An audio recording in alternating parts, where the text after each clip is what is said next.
Myself Zai Khatu and my partner name is Sanchi Tharwal. Our topic name is human computer interaction.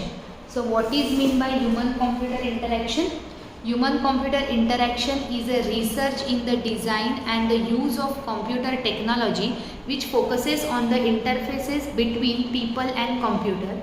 HCL researcher observed the way human interact with computer and design technology that allows human to interact with computer in novel ways.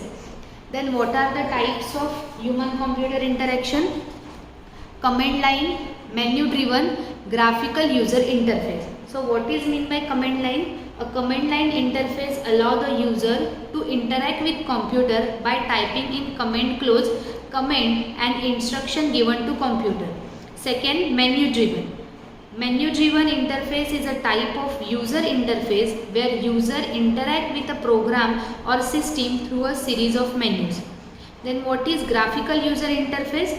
A graphical user interface is a digital interface in which a user interact with graphical component such as icons, buttons and menus.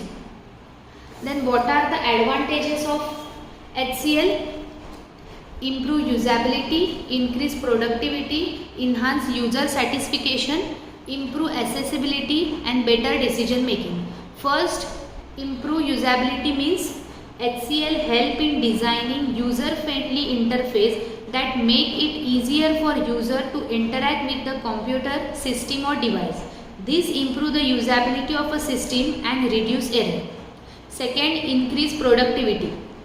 Means HCL can help in designing interface that are intuitive and easy to use, which can increase productivity by reducing the time required to complete a task. Third, enhance user satisfaction means HCL can help in designing interface that meet the needs and expectations of user, which can enhance their satisfaction and overall experience with system. Fourth, improve accessibility means HCL can help in designing interface that are accessible to a wider range of users, including those of disabilities. And last, better decision making means HCL can help in presenting data and information in a clear and understandable manner, which can aid in better decision making. Then what are the disadvantages of HCL? Time consuming, costly, subjective, limited scope and practice good communication. So first, what is meant by time consuming? HCL design and evolution can be a time consuming process, especially if it's involve multiple iteration of design and testing.